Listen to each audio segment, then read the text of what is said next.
पिछले वीडियो में हमने पढ़ा था मेंडल्स लॉ ऑफ इनहेरिटेंस, जिसमें हमने पढ़ा था लॉ ऑफ डोमिनेंस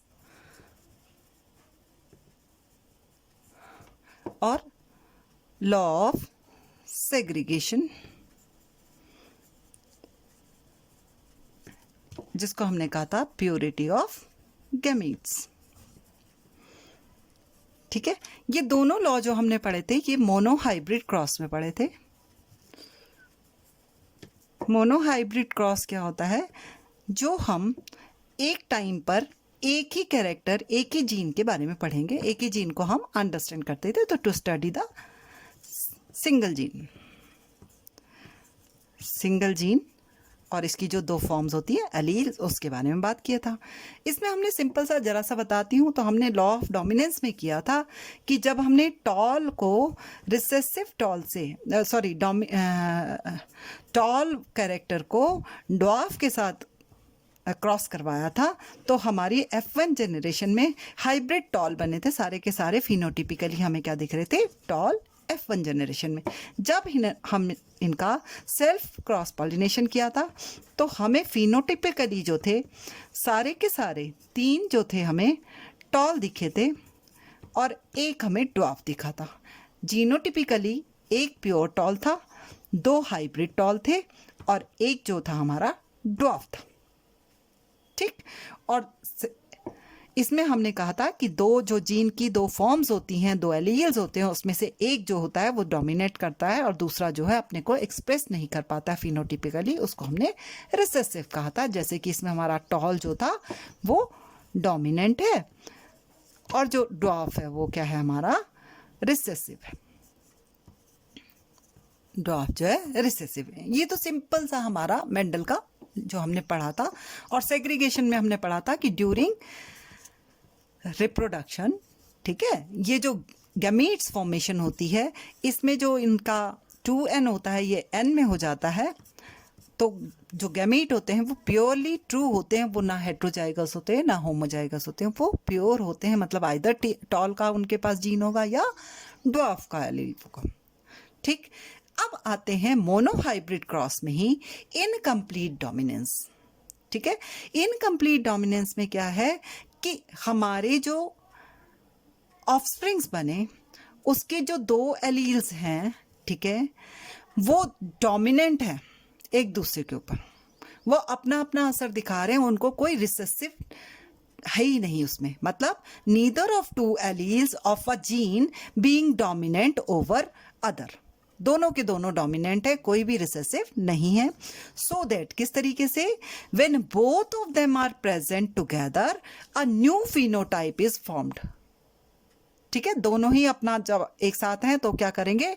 नया कैरेक्टर दिखाएंगे, नया उनका फिनोटिपिकल अपीयरेंस होगी, which is intermediate between the independent expressions of these two alleles. वो इन दोनों पे इंटरमीडिएट तो होगा पर इन दोनों के एक्सप्रेशन से उस पर कोई असर नहीं पड़ेगा, जिसको डिस्कवर किया था कॉरेंस ने 1903 में।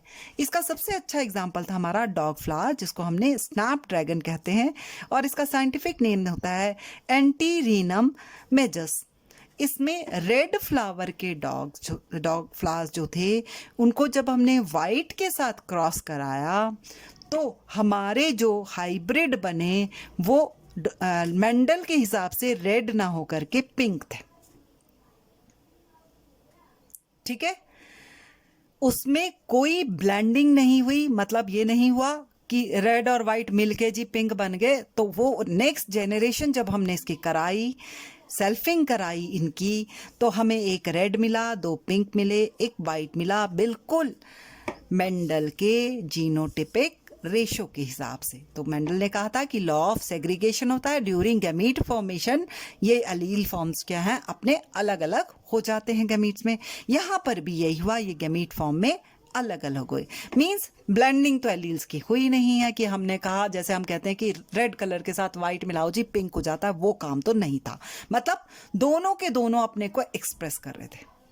वाइट ने भी अपने को एक्सप्रेस किया, आर ने भी। अब इसका एक्सप्लेनेशन क्या हुआ इनकम्प्लीट डोमिनेंस का? इसके एक्सप्लेनेशन अगर हम करते हैं तो देखिए, genes contain information about the expression of a particular character. ये तो हमने पहले ही पढ़ लिया कि जीन्स क्या करते हैं, उनमें इंफॉर्मेशन होती है पर्टिकुलर कैरेक्टर को दिखाने की। अब जो हमारा ऑर्गेनिजम्स होता है, जैसे हम ह्यूमन बीइंग हैं या हमने डॉग फ्लावर लिया, ये क्या है? डिप्लॉयड ऑर्गेनिज्म है, जिसमें क्या होती हैं, 2 कॉपीज होती हैं जीन्स की, जिनको हम कहते हैं एलील्स। जैसे टॉल ड्वार्फ हो गया, रेड वाइट हो गया। अब ये जो 2 एलील्स हैं, ये सिमिलर भी हो सकते हैं और डिसिमिलर भी हो सकते हैं, होमोजाइगस हेट्रोजाइगस भी हो सकते हैं। अगर ये डिसिमिलर है तो ये अपीयर होती है डिसिमिलैरिटीज इन एलील्स में म्यूटेशंस की वजह से। ठीक है, सपोज हमने कहा था कि जी जब गैमीट फॉर्मेशन होता है तो क्या होता है, हमारे डीएनए मटेरियल खुलता है और उसमें क्या होता है, हमारा ट्रांसक्रिप्शन होता है और हमारा डीएनए का डुप्लीकेशन होता है। उस समय हमारे जो न्यूक्लियोटाइड्स हैं वो अलग तरीके से अरेंज हो जाए, उनमें म्यूटेशन हो जाए, चेंज आ जाए। तो उसने क्या कहा, डिसिमिलैरिटीज कब होती हैं? जब म्यूटेशन हो जाता है, उनमें चेंज हो जाता है उनके न्यूक्लियोटाइड्स की सीक्वेंस उस जीन्स में। अब ये चेंजेस जो हैं, ये जो न्यूक्लियोटाइड्स की चेंजेस हैं, ये ऑल्टर कर देते हैं उस जीन की इंफॉर्मेशन को, क्योंकि जीन्स में क्या थी, इंफॉर्मेशन थी। इंफॉर्मेशन ही हमारी चेंज हो गई और रिजल्ट हो गया हमारा नई तरीके की एक्सप्रेशन का। अब ये जो नई चेंजेस हुई, जो म्यूटेशन हुई जीन में, उसकी वजह से क्या हो सकता है, या तो डिफेक्टिव प्रोटीन या एंजाइम बन सकता है, या कोई प्रोटीन नहीं बनेगा, या अल्टर कर देगा प्रोटीन और एंजाइम को। अब ये एलील क्या है, प्रोटीन अगर नहीं बना तो वो अपने को एक्सप्रेस ही नहीं कर पाएंगे। तो alleles fail to express original trait, white वाले को तो वो फेल हो गया उसको दिखाने में, due to the formation of defective product. Defective हमारा म्यूटेशनल क्या हुआ, डिफेक्टिव प्रोडक्ट था इस वक्त। अब ओरिजिनल वन फॉर्म्ड, जो ओरिजिनल वाला था उसने अपनी प्रॉपर जो है प्रोटीन भी बनाया और एंजाइम भी बनाया। ठीक है, इसलिए ये डोमिनेट हो गया, इसलिए इसको हमने कह दिया डोमिनेट एलील। ठीक है, फैक्टर। अब जो चेंज्ड एलील था वो डिफेक्टिव हो गया, उसमें प्रोटीन नहीं भी बनी, मे बी प्रोटीन अलग बन गई, मे बी प्रोटीन डिफेक्टिव बन गई, उसको हमने कह दिया रिसेसिव फैक्टर। अब in case of muted allele altered the function product, it behaves codominant. अब म्यूटेट जो है वो भी क्या करेगा, को डोमिनेंट की तरह काम करेगा, इनकम्प्लीटली डोमिनेंट हो जाएगा और अपना इफेक्ट दिखाएगा, पिंक बना देगा। ठीक, इसमें क्या है, हमारा रेड वाला भी डोमिनेंट हो गया और पिंक वाला भी डोमिनेंट हो गया।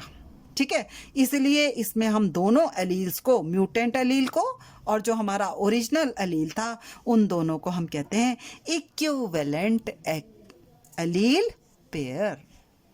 ठीक है, इनकम्प्लीट डोमिनेंस किस में होती है, डॉग फ्लावर में, स्नैपड्रैगन में। रेड और वाइट को जब हम कराते हैं तो पिंक बन जाता है।